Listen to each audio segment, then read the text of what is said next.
Thank you for being here at Mr. Super Oz. This video is going out, and this channel only exists because I, Oz, founded Gamble Comics, which first release was Everlasting Survivors, a 68-page graphic novel called All Day Long. Available now. Follow the link in the description that will take you to gamblecomics.com. While there, you can get hats, shirts, posters, much more, but most importantly, the story itself. Coming soon from Gamble Comics, BC Brute.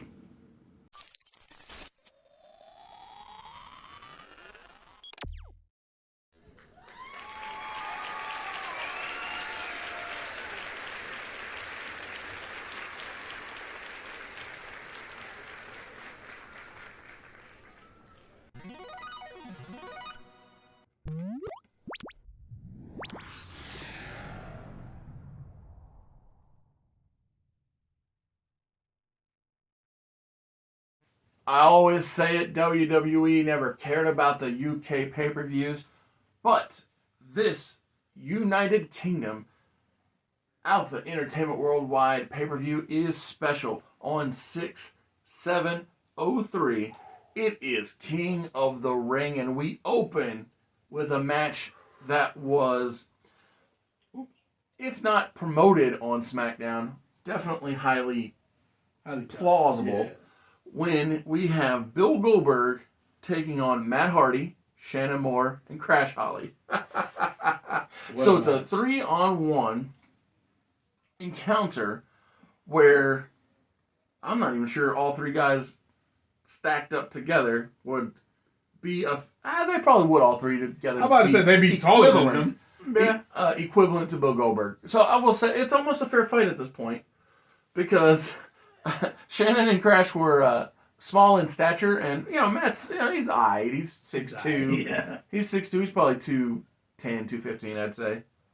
Yep. That's about. Yeah, he had to cut some weight for that cruiserweight. Exactly. Yeah, that was the storyline. Yep. And so, like I said, 3-on-1 in this case, it actually seems pretty doable. Like I say, he might have to break his sweat. Exactly. This might be Bill's longest match. Now, granted, in our world, it was Rodney Mack because the Mack Attack. He was such an important pivotal character. Mack Attack will put you on your back. Yeah, and so I had to give him redemption. Yeah. I had to give him redemption over losing the White Boy Challenge to Bill Goldberg in real life. But yeah, this might be Bill's second longest and hardest challenge to date. Because it makes sense. He's facing former Tornado 6-man tag team champion of the world. Yes. Man, Matt is such a smart wrestler. Yeah, absolutely. Basically gifting his underlings titles. Love that. But yeah, Bill does win this match because it's just what Bill Goldberg does. Yeah. If he's in a match, he's going to get 9 times out of 10 he wins. Yeah, so the show opens with SmackDown. The show opens with Bill Goldberg winning. But it is now time for the Monday Night Raw opening encounter. What do you got there, sir? Well, of course, we got to get the ladies on the show. You know what I'm saying? Opening match of Raw. Trish Stratus, the women's champion, and Victoria teaming up.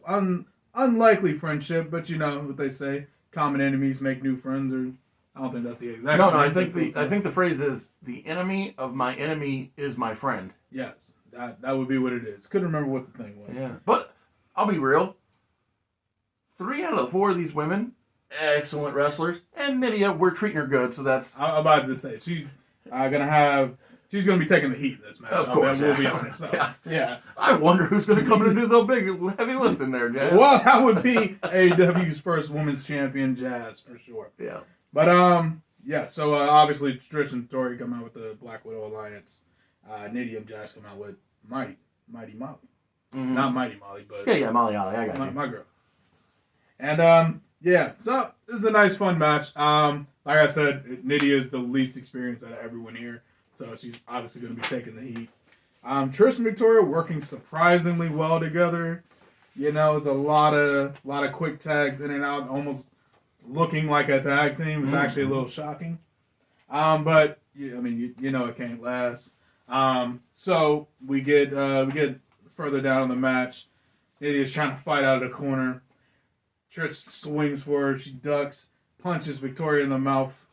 Obviously, she's like, "You did that on purpose." I'm like, "No, I didn't. No, I didn't. I promise I didn't. No, you definitely did that on purpose. I'm leaving. You're on your own." Oh, that's so good. So, yeah, of course, Trish is like, "No, I can't do this by myself."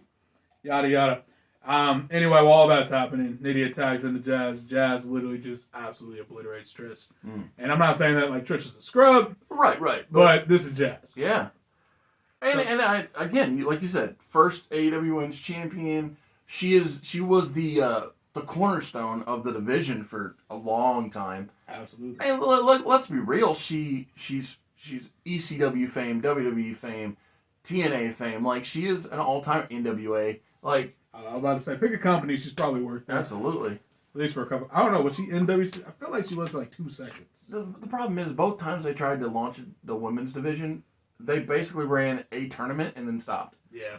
And both times it was supposed to be built around Alundra Blaze, or Medusa at the time, and then they were like, oh, let's swerve, bro, and put it on somebody else. All right, let's put it on a man. All right, let's put it on somebody that's not Alundra Blaze. I'm like, yeah, guys. Yeah. And anyway. Oh, this is what G calls failing an open book test. That's what G's my guy. That's I love brilliant. it, yeah. That's absolutely brilliant. But yeah, triple power bomb to Trish. 1, 2, 3. Jazz has just been the women's champion. I like it. Keep that in mind for later. Yeah, very important. What we got next for SmackDown, Oz? King William, in his home country. I didn't write down what part of England this is happening in. You know, I actually forgot to look too. Go ahead and do that while I talk about this. I'm sure it's not Blackpool though, so let's just... It most definitely is not Blackpool. I can guarantee that. But he is coming out to take on Hulk Hogan. And there's actually one very important thing that occurs during this match. And this is the return of a man that we have not seen since the end of the Insurgency. And if that doesn't ring any bells for you, it's because the Insurgency happened in the Wednesday Night Wrestling remix, not Alpha Entertainment Worldwide. And so what happened was the WCW Invaders won the war, and so the WWF had the Insurgency. Well, Vince and Kennedy McMahon comes back here in the UK, here at King of the Ring, and he costs Hulk Hogan the match against King William.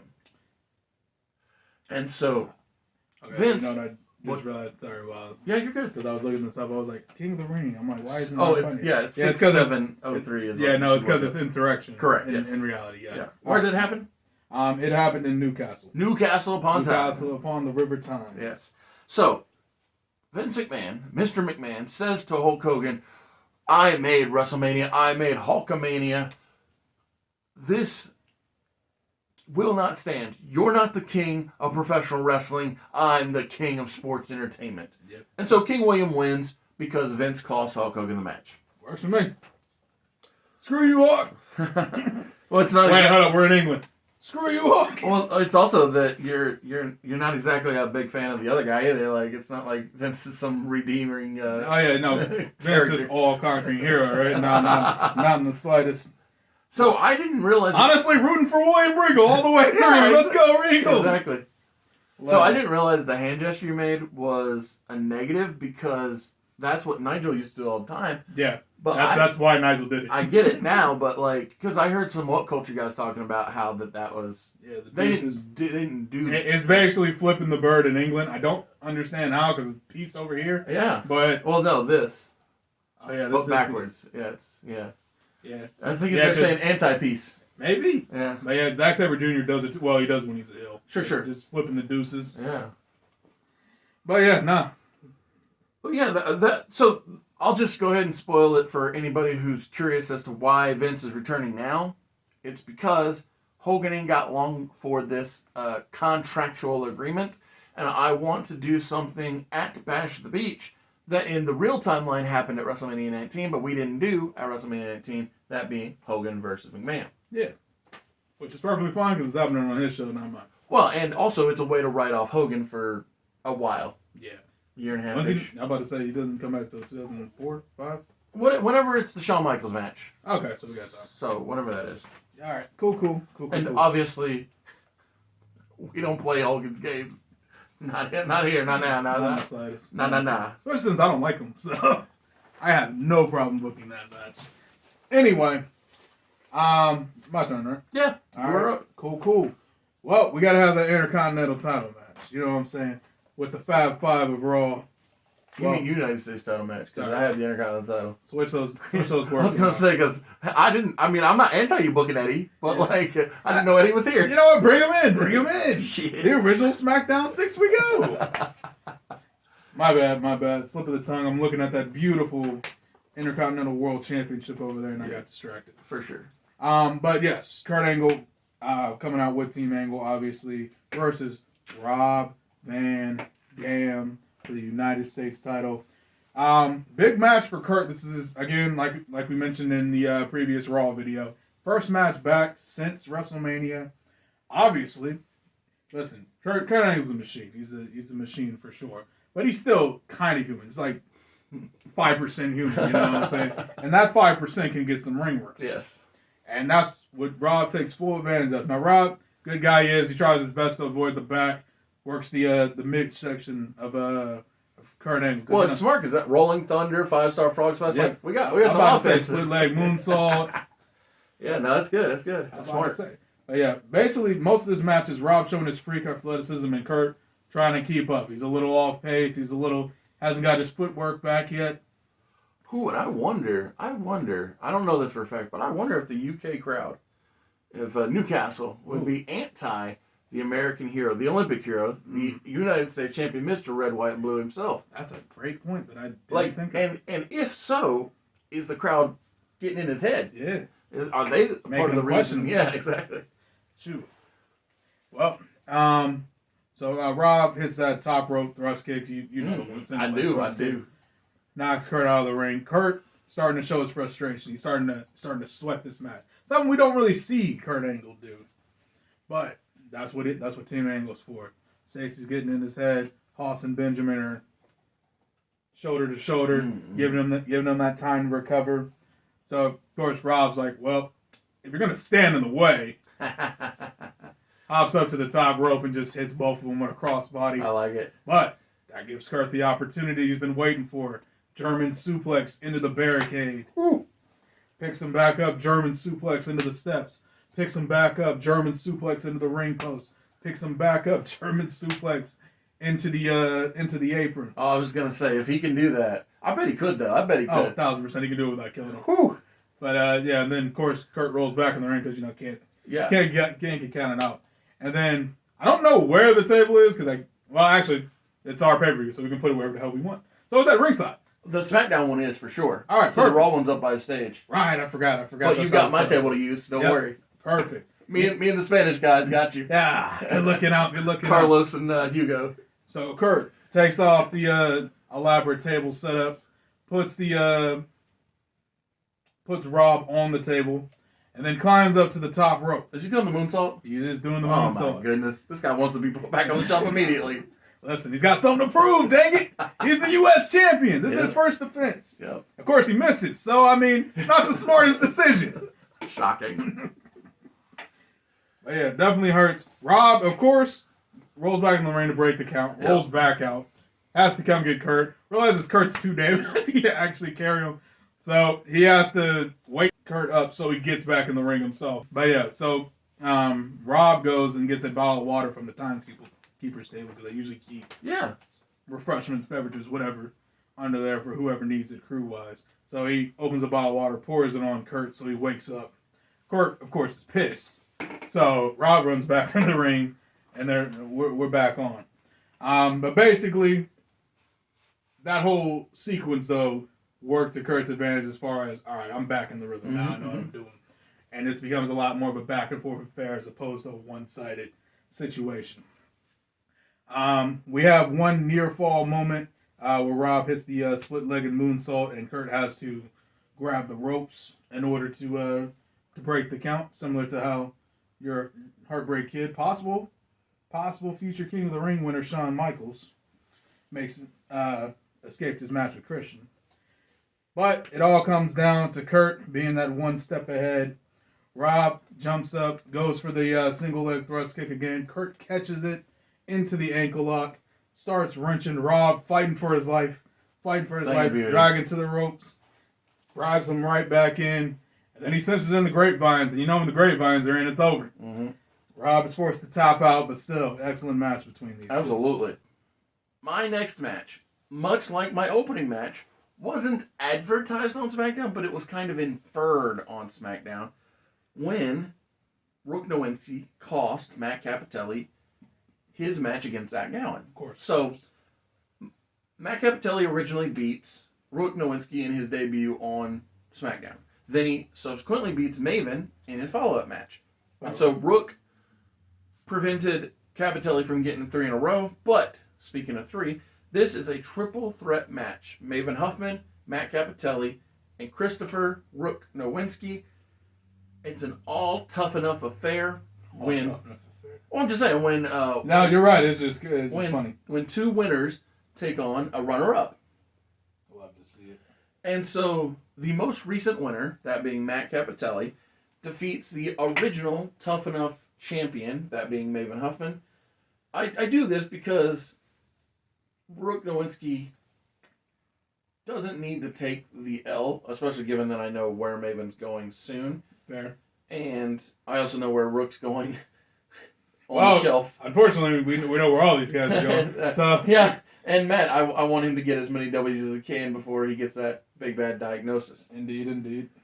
So, up next are 2 Raw matches because of us agreeing that the King of the Ring will go on last. As it should. So, what do you have before we get the Undisputed title match? So, before we get the Undisputed title match, we have Scotty 2 Hotty defending his Hardcore Championship against Hardcore Holly. Oh, good, yeah. I was about to say Crash Holly. I'm like, that's the wrong Holly. I was going to say, he was in the opening match, and I'm not sure he's okay. I mean, you know, he could fight for a championship, dang it. But no, this is, this is a tougher title defense for Scotty again. Hardcore Holly, notorious for his, hardcore style. Absolutely, yeah. And Matt Cappotelli can attest to the fact that this guy lays it in. That indeed. This is probably the most Jeopardy Scotty's been in as Hardcore Champion since winning the title in that steel cage match. Mm-hmm. Hardcore Holly's really taking him to the limit. But just to speed past everything. Scotty hits him in the head with a chair because that's still technically fine. Yeah. Nowadays, WWE. Well, those nowadays. Not yeah, these those now. not the current nowadays. The past nowadays. Yes. But he puts a trash can on Holly, hypes the crowd up, does the worm. Yeah. And then instead of doing the chop, yep, just drops an elbow. Holly gets trapped in the trash can, and Scotty covers him for the 1, 2, 3. Yeah, that sounds good. I have a quick question about Hardcore Holly. Sure. Do you have him wrestling Brock Lesnar in the near future? Because I feel like they have to wrestle in the near future. Yeah, I haven't picked when. Okay, but it has to come soon because there's an event that I'm about has to say transpire, for the sake of staying on timeline. Yeah. Speaking of Brock Lesnar, he is our undisputed champion. That is right. He is here in the United Kingdom with that said title. That's right. And he came out. So Paul Heyman precedes this man coming out because, he has to do the whole intro. Yeah. After Brock comes out, Paul Heyman's like, now I know we didn't schedule a match tonight, and while you people don't really deserve to see Brock Lesnar compete tonight, I'm feeling real generous. Call this Christmas in June, which I realize isn't a thing now that I said it out loud. Close enough. Yeah. Really late Christmas present. You're welcome. We're going to give one guy an opportunity. One guy that isn't currently on the Raw or SmackDown rosters. Ooh, the crowd says. I would assume. Yeah. But just give them an opportunity to become a great. Yeah. Become a legend. And then submit your legacy as a victim of Brock Lesnar. So Paul backs up, and out comes Xavier. Now. Not Woods. Not Woods, yeah, sorry. That was my mistake off camera. Yeah. So, just for anyone who doesn't know who Xavier is. Xavier, former Ring of Honor World Champion. I'll let me know which one. Second. Loki was the first. There you go. Yeah. I was about to say, I knew he was first very early. Yes. But one of the first Ring of Honor World Champions, one of the guys that really made Ring of Honor what it is today. Somebody who always attests to Xavier's greatness is Eddie Kingston. If you listen, he mentions him all the time. In fact, when he won the Ring of Honor World Championship, he said, "This one's for Xavier. This one's for Homicide." So he's always got big inspiration, big help in his career. Absolutely. He's unfortunately no longer with us. Yep. He passed, I want to say... Which is definitely something that we value when it comes to this show. Yeah. Is giving people that little extra that they didn't get in the true timeline. Yeah. So big into it. He died in 2020, so about 5 years ago. Which, yeah. Dude, that does not even seem right, does it? Yeah. Feels Like, when I hear the term 2020, I'm like, oh, so like last year. Yeah, I was about to say, that's last week, right? My goodness, time's crazy. Feels wrong, but it is. In fact, 5 years ago, which is insane. Yeah. But yeah. So the workaround for this is a fewfold. One, we're in the UK, so nothing matters. Two, he's in the developmental system along with Kendrick and Danielson. And so it's like, okay, you're still employed. And it's not like it's going to hurt anything. It's just for fun. It's just to be kind. And I mean, if you really want to be on my ass about him never appearing on WWE TV, he had a match with Brian Kendrick on Velocity in like 3 weeks. Yeah. So, and again, I use Velocity or Heat, for that matter, as a workaround, a cheat to get things that I want. Like, for instance, the Bryan Danielson taking part in the White Boy Challenge. Exactly. So instead of him taking on John Cena on Velocity, I just put him in there with Rodney Mack on SmackDown, which is where Velocity was taped anyway. Yes, absolutely. Finally, just to wrap this up, I really like Xavier. I think he's an awesome wrestler. I encourage you to watch his stuff. I mean, Honor Club is $10 a month. Yeah, Honor Club is very cheap. Yeah, and like they have. And honestly, if you're too cheap to do that, just watch it on YouTube. Yeah, exactly. That's true too. But I'm just saying, I like the idea of contributing to the thing that I like. Yeah, especially. I'm about to say, if I like a product, I don't mind paying for it. Yeah. Well, and when it comes to the $10 a month with subscriptions, I always think of it like this: before subscription-based viewing was a thing, I would buy DVDs at least one a month. That was $20. Yeah. So it's like as long as I watch one thing, Xavier, for instance, or whatever it is, Eddie Kingston, don't matter. As long as I watch one thing, I'm like, I'm already getting my money's worth or more than my money's worth, because a lot of times you buy one DVD for $20. Well, now if I'm paying $10 a month and I watch one thing, hey, it's a savings. Yeah, I'm actually saving money. And so also, I mean, let's be real. When you watch a DVD, you watch that like what, once, twice. It depends, depending on what it is. I was gonna say there were certain documentaries I would watch over and over, especially when Paul Heyman said such brilliant things, or Scott Levy said brilliant things. Yeah. But like, as far as the matches, maybe twice a year. But the promo, like the docs, I would watch probably once or twice a month because they were so insightful. So much knowledge. Like there were times when Paul Heyman would speak, especially in the rise and fall of ECW, but also in like CM Punk's Best in the World. I was like, oh, I just got to get more of that. Like, Paul Heyman is one of those humans, which is, what I'm about to say is going to sound weird, but him and Jim Cornette both, where it's like, when they talk about wrestling, I'm just like, I could do this all day. Yeah, when it's wrestling he's passionate about, Jim Cornette is probably one of the greatest minds in Absolutely, yeah. So I do agree. Yeah, I'll be honest, I've kind of fallen off from listening to him regularly. Yeah, I've fallen off most every podcast, realistically. Well, because they all do the same thing now, so it's not like exactly. It's not insightful anymore. Now it's just, well, I gotta throw out some. I hate this, and this about current wrestling. Like, cool, I like current wrestling, so I guess I'm not your audience anymore. Then. Correct. So while the main event, Brock wins, right? Yeah, Brock wins. Xavier has a couple moments. He hits his 450 degrees of fear finisher, which looks amazing. Awesome 450 splash. But yes, it does end with Brock beating him with an F5. Of course. So while the main event is both Raw and SmackDown, and if you've got something specifically booked for it, go for it. Okay, so what I want to say is that even though it's Raw and SmackDown, the reason... Oh, sorry, there is one thing I wanted to say. Yes. After the match, Brock and Heyman just go to the commentary table. Heyman puts on a headset. Brock just stands there and looks menacing. Of course. Yeah. Continue. Good at that. The reason I wanted to be the one to say that this show ends with King William versus the Heartbreak Kid, Shawn Michaels, is because, and not to be braggadocious, but it was always my idea that the Heartbreak Kid stops tonight. No more Heartbreak Kid.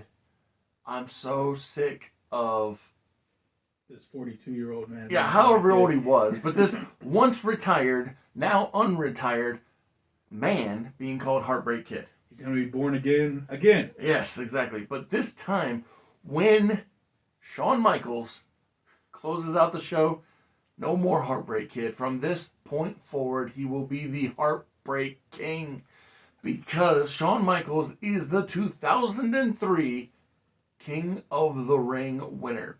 When I tell you this man has been waiting for this moment for 2 to 3 years at this point. Yeah, so there are just certain things that bother me, right? And the Young Bucks make a good joke about it. They're like, oh, when are you going to stop being the Young Bucks? Well, when Shawn Michaels stops being the Heartbreak Kid, that's when we'll stop being the Young Bucks. Because, you know, if he can be forever a kid, then they can forever be young. And so It makes sense. I'm with it. But, like, if you've got an easy out, which is many people, including people that fans of all time frames think are the best. So lots of people think Ric Flair is the best of all time, but Ric Flair thinks Shawn Michaels is the best of all time. And so if people that people think are the best think you're the best, then you can be called the King of Wrestling, the Heartbreak King of Wrestling. And so after tonight, Shawn Michaels is no longer the Heartbreak Kid, but after tonight, he is the Heartbreak King. And for a limited time, I'm going to say like a month and some change, no more than 2 months, William Regal will remain King William, but only for a short window of time because there's an actual king now. Yes, there's an actual king now. Actually, by the time that the king, Shawn Michaels, takes on the world's most dangerous man, Brock Lesnar, at SummerSlam, King William will be William Regal once again. I'll say it that way. Okay. Well, I don't really have too much to add. Like I said, this has always been Oz's thing, so I let him take the driver's seat on this one. I love Shawn. I think the only addition I would add is like Shawn's tights. He comes out with like some crowns already on his broken heart. Yep. That was the only as soon as Oz gave me the nickname, I'm like that was the immediate mental image. Yeah, it's very reminiscent to me of how when Shawn was representing DX, there was an X over top of the broken heart, so easily the crown can be sitting on top of the broken heart, or kind of how when Owen Hart was the King of Hearts, he had crowns on his hearts. But yeah, that type of concept works perfectly, and thank you for allowing this to take place because I did not need this adult man to be a kid anymore.